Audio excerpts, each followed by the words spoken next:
Welcome to Building Themes in Liferay 7. Today I want to show you some of the tools that we've been building to kind of make it a little bit easier. Now, the first thing I want to do is kind of talk about why we did all of this. Like, why did we decide to start building these tools and kind of what the process behind our decision making was. One thing I'd like to say is that this is not meant to be the one true way of making themes in Liferay. There are always going to be people that prefer using the plugins SDK or using some other homegrown system if they wanted to. This is not meant to say Liferay says you have to build it this way. So if nothing else that you take away from this talk, just know that we care about empowering developers to be as productive as possible in the environment that they feel comfortable with. So yeah, let's go ahead and get started. The biggest thing that we found that drove us to kind of do this was developer friction. People, like, a big complaint was that, the time to set up a theme and get it running was just way too long. You have to download a bundle, download the SDK, configure them to point to each other. Then, God forbid, you're on Windows, then you have to get Ant running, download it, set it all up, and it's kind of a nightmare. So that was a kind of a big pain that we wanted to help manage and alleviate. The other one is that Ant and Maven are just too bulky for many front-end developers. I mean, they got so much going on. There's so much mental overhead in trying to understand what tasks are available, getting them to run. And then Ant itself even just feels slow when you go to run any task. It has this whole initialization thing. So it just was too bulky for most people. The other thing is that the front-end world is just evolving at an insanely fast pace. There's just so much more going on and so much more power in the tool chain that's available to modern front-end developers now than what we could do in Ant. So there's just a whole lot. And because of that, developers today want a lot more, they want a lot more freedom and control over the actual build pipeline for their assets. They don't want to be just limited down to, you have to use Ruby Sass or JRuby Sass. You have to, they may not even want to use Sass at all. So that was kind of, one of the other areas that we wanted to take a look at was how can we kind of, free developers to use the technology that they enjoy. The other part that helped inspire us was community inspiration. If you don't know this guy, I would recommend that you, introduce yourself to him. Last year, he gave a talk. This is Emil Oberg. Hey, Emil.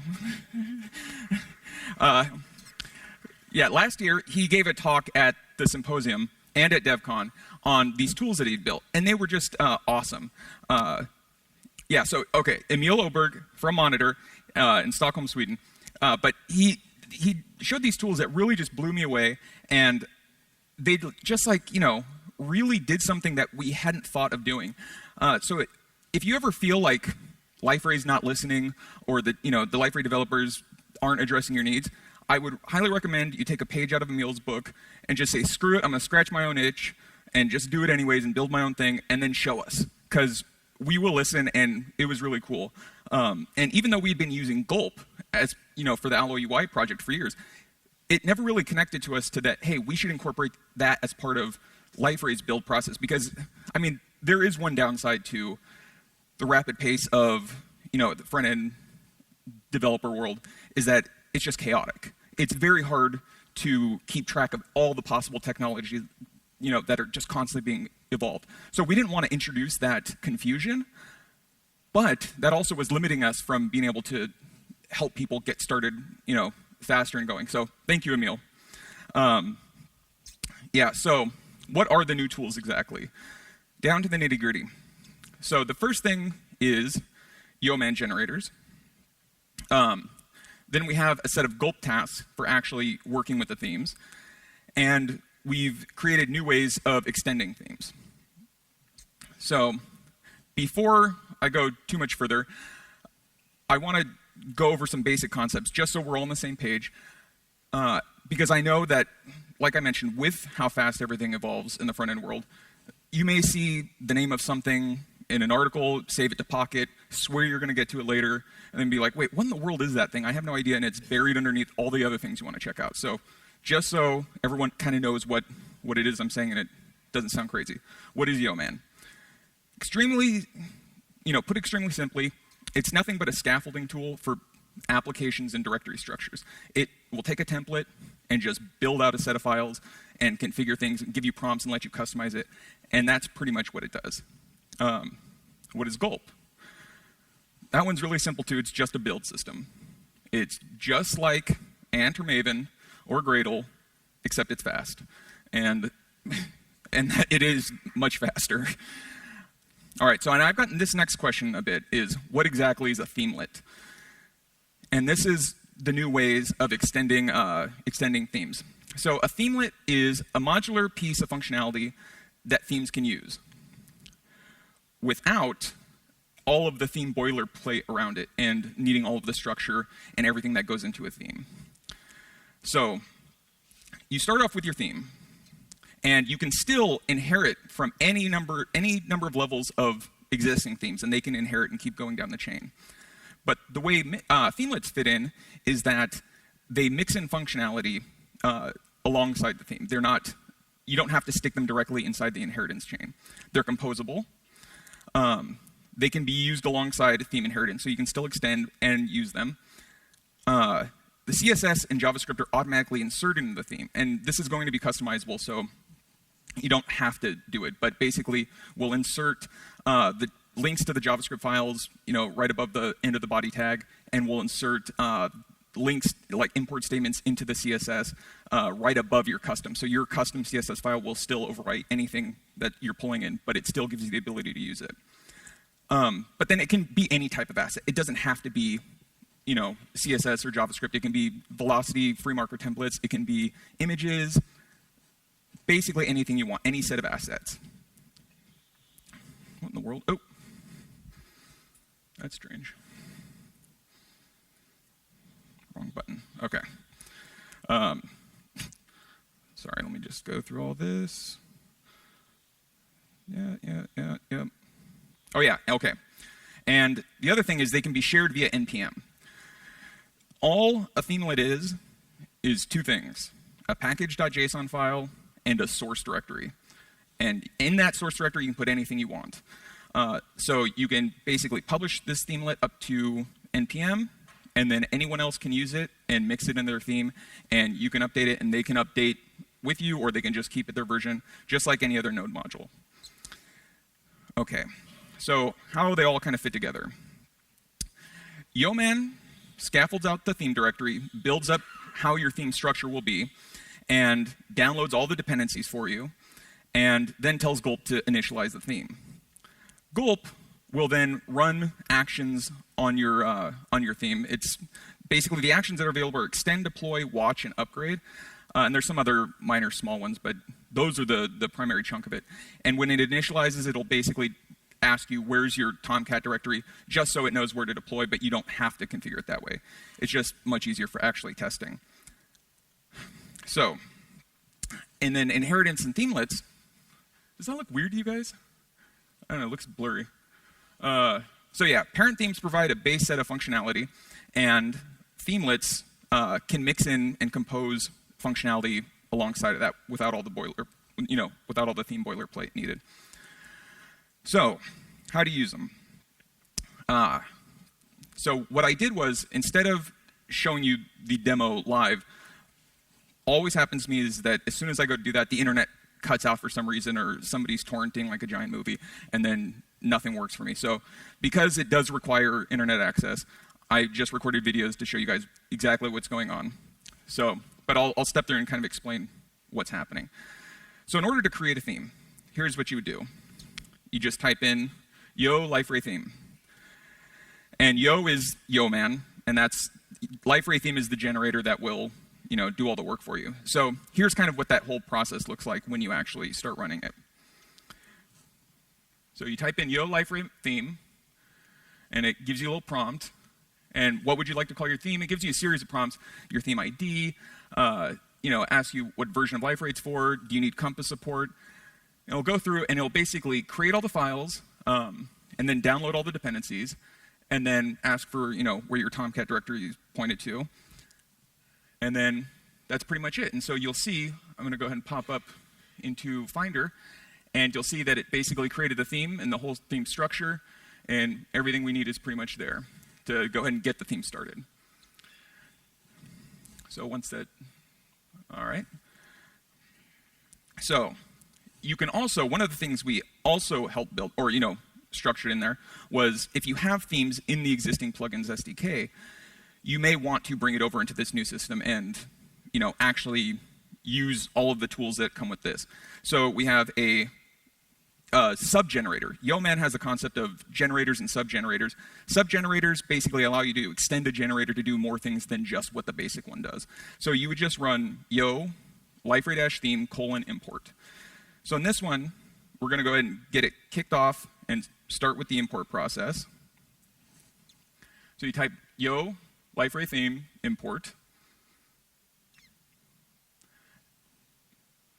Then it'll ask you pretty much another series of questions.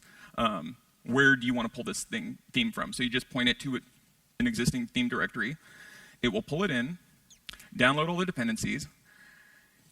You asks you the same initialization question of which Tomcat do you want to point to. And then basically, you'll notice that now, instead of the whole diffs directory structure, it now has, it's now converted everything over into the existing structure for this. It's added the package JSON, it's added, all the metadata it needs, and it's just brought everything over as is, and it'll still compile into a regular theme. All right, and then so the next thing is creating a themelet. The other sub-generator we have is for building out themelets and just getting that whole thing started. Even though there's not much boilerplate, it's still nicer just to get some stuff going. So you just type yo liferay theme themelet, and then here's what that looks like. Is it not starting, or what am I doing?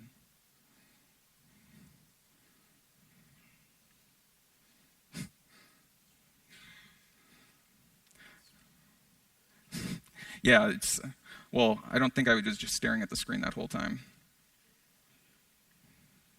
Okay, sorry, I need to figure out what's going on.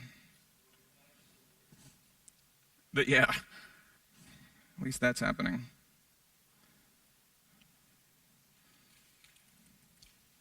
All right, sorry guys. Even technical difficulties in...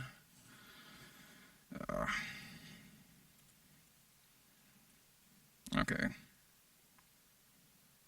I think it's going to work now. Okay, I think, yep. Strange, I don't know what that was all about. So, what do you want to call your themelet? Same thing. Which version you want it for, Compass support, and it just creates those 3 files. And so you'll notice that when I go in here, you'll see that there's a source directory and a CSS directory inside of that with a custom CSS. That's just the one we always, try to organize our assets by type. That's just recommended. It doesn't have to be that way. It can be any way you want. It's just, that's what it comes with as far as the boilerplate goes. All right. So, and themelets can also require other themelets, via their dependencies module in the package.json and all of that.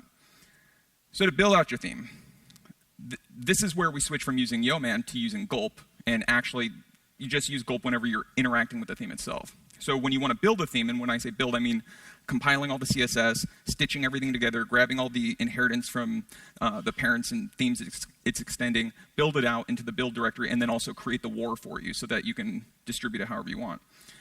You would just type gulp build, and it would essentially do this. Oh no, don't do that to me again. Okay, oh yeah, it's running. Just not running on my screen. Okay, so actually I'm going to go back because I did not see any of that happened on my screen.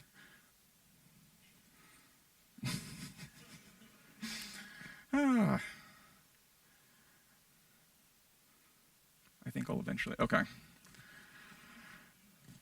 Very odd. So yeah, it just basically, you'll see that it's going through all of that stuff and allowing you to, it'll, scaffold everything out, put everything into the build directory, and then when I eventually click, you'll see everything's compiled, and then in the dist directory is where you have your war that you can go ahead and give the theme to whoever you want, or deploy it. So the other thing, and I'll touch on it briefly, is that One thing we did was to changed up the directory away from the diffs to having just a source directory and a build directory. And a lot of people have had issues with the diffs, and I don't understand, how do you get this all together? Now it's a little bit more traditionally structured for an actual, between build and source, so it's way better that way. So now when you want to deploy your theme to Tomcat, you'd run Gulp Deploy, and oh yeah, so I didn't record a demo for that one because it pretty much does the exact same thing that the last one did, so there's no need to show you stuff over and over again. And we watched it twice, so it's basically like a deploy. Yeah, I was just here. So now, the cool thing is you don't have to just run Gulp build or Gulp deploy every single time you want to see what your changes look like. What's really cool is you can just write Gulp Watch, and basically it'll update your theme as you edit it. Every time you save, it'll just push over the changes to the server. So what that looks like is type Gulp Watch, and what I'm going to do here is I'm going to switch over to Sublime. I'm going to change the background of the page to be dark and the text to be light, instead of what it is by default, extending from just the styled theme. So you see, just plain white, blank, refresh. All I did was press save and then refresh, and it's updated on the server, and the changes are already there. So, extending a theme. So there's a task in Gulp for when you want to, start extending from an additional theme. So for instance, let's say you want to extend from a base theme. In here, you'll type Gulp extend, and in here, what will happen is, and it's going to go by pretty fast, it'll ask you, what do you want to extend from, a base theme or a themelet? And then it'll ask you, styled or unstyled, which it comes with by default, or do you want to search NPM for, a theme to extend from, or do you want to search for any globally installed themes? Because you can do npm install -g, and it'll install it globally, so you can always use it, and it doesn't have to be on npm. So that's one way. We haven't published any themes to npm yet for extension other than styled and unstyled, but as we go along, we're going to be doing more of those. Yeah, so what was the other thing I was going to say was, as long as your theme, and because any one of you can publish to npm, and how are people going to search for it? Is all you have to do is prefix your theme name with Liferay-theme, and when we search for it, we'll search for anything like that. And it's a very common convention for things like that. Yeoman, if you publish anything with generator dash, it will search for it and treat that as if it's a Yeoman generator. So for the Liferay themes, you can do something similar. So the other one is extending from, here, let me go back because I want to explain this. I'm going to show, I think this is just going to run, but we can ignore it. I want to show how to extend from a themelet. So we did publish a couple of example themelets up to NPM, so we can show them off here. But what you're going to see is right here, you notice that the product menu, the animation is just a traditional slide over, slide out type of thing. So what I'm going to do is I'm going to run gulp extend. I'm going to choose themelet. And I'm going to say search the NPM registry for a themelet. And you'll notice it'll give a selection of the ones that are there. So I click Liferay product animation themelet. It's going to go ahead, download it, install it. And I do need to run gulp deploy still, and just to get the changes in the server. So you can go ahead and press gulp, type gulp deploy. I'm going to switch over to the browser as soon as it's finished deploying, and then I'm going to refresh the page. Eventually. So I refresh the page. I click the product menu now, and you see that it has a much different effect. And all that's in that themelet is just a CSS file. So it automatically injects it and gives it this behavior. So it's a really great way that you can kind of have these reusable functions. And what really drove some of the desire for this was one of the theme developers, Marcos, in Spain, was like, we have this split dock bar concept, and this was a little while back before we got rid of it. But he's like, we have this dock bar split. Wouldn't it be better as a themelet, or as some way that I can share this and I don't have to use it as my theme and have it all bundled in? So then we were like, yeah, but that's impossible. I don't know how we would do that. But then eventually we just started talking back and forth, and we came up with this idea of, okay, well, yeah, why couldn't we just share that file? And started going through the different ways of doing that. So it's a really nice way to be able to just, hey, look, I think this is cool. Go ahead and use it if you want or don't. So yeah. So then another thing we have is upgrading. When you have an existing theme in 6.2, you would just, of course, run Gulp Upgrade. And what's going to happen is it's going to go through and it's going to do a couple things. One, it's going to run our convert bootstrap 2 to 3 task. And what we do, first, yeah, it's going to ask, do you want to rename it PS? And I'll describe all of this, what's going on. So we've changed all of the CSS files. CSS files are no longer treated as Sass files. It's just SCSS now. So a lot of people had complained about that. But what it'll do is it'll go through all the bootstrap stuff from 2 to 3 and tell you how the box model's changed, so your dimensions may be off, variables that might need to be replaced, colors that are no longer valid, things like that. And then it'll also look for deprecated macros and anything else that you're going to hit bumps in when you go to upgrade. It'll download the dependencies it needs and convert it over to being in the new structure. And then here's the next part, is that if for any reason we hose your whole theme, or you just go down this rabbit hole of changing things and it's just like, I want to go back, we store a backup into an underscore backup directory. And what you can do is upgrade : revert, and it will just put everything back the way it was. And that way you can experiment, play around, test, and then if we really screwed something up and you need to file a ticket with us, we'll fix it and you can just revert back to the way it was. Yeah, so I think that is pretty much it. Are there any questions?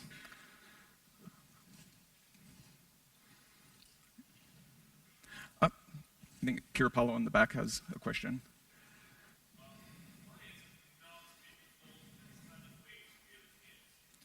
Oh, why is it not the default?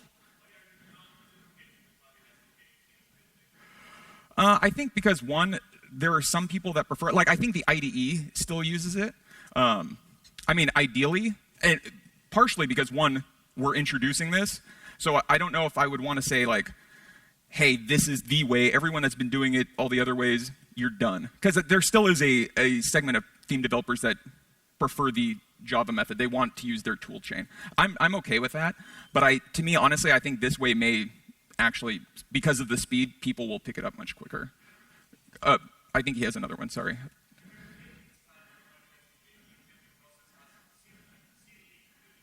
Silly theme building process? I could definitely try. I'll go ahead and commit that in to Git as soon as I get the rights for that. Sorry. I think he has a question back there. Or you can hand it to me and I'll just chuck it to people as... Oh, wait, okay, sorry. I'll get to you. Okay, a quick one. Will this be packaged together with Liferay 7, all this tool chain, or would developers need to download individually stuff? So basically, the tools that they'll need, it won't be packaged with it. The tools that will be needed will be Node.js. You'll have to have that installed. You'll have to have Liferay, of course.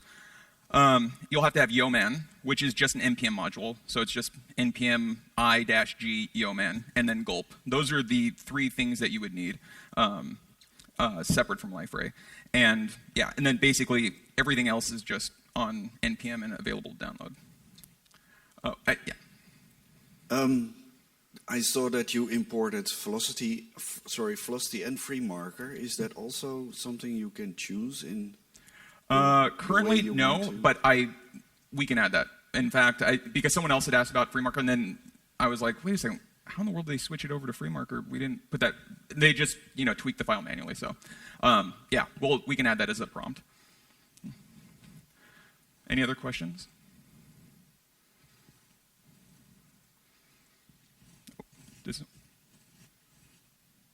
No?